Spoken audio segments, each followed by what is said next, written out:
Welcome to Samba Samba. Enjoy the video. You start by opening your timeline and selecting the clip you want to grade. This immediate focus prevents unnecessary steps.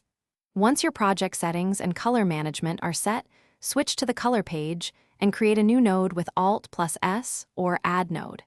Make sure to use correct input LUTs if required. You do this now because consistent color space ensures your filters behave predictably across clips. It eliminates surprises later when matching shots or exporting. Next, add dedicated nodes for each color effect so you can tweak independently. You can use serial nodes for ordered changes or a layer mixer for overlay looks. Apply a LUT in one node or adjust lift/gamma/gain in another. Curves let you target hue vs luma. Once applied, use the key output and node opacity to blend the filter subtlety.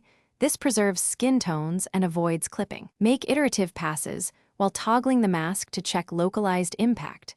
Finally, refine your look. Track power windows for moving subjects and add temporal noise reduction before final output when necessary. Once satisfied, render a small test clip using the project color space to confirm delivery matches intent. If you see unexpected shifts or banding, first verify LUT order and node stacking, then confirm timeline/project color space and monitor profile. If problems persist, bypass nodes to isolate the culprit. This logical check. Thanks for watching. Consider subscribing if we helped you.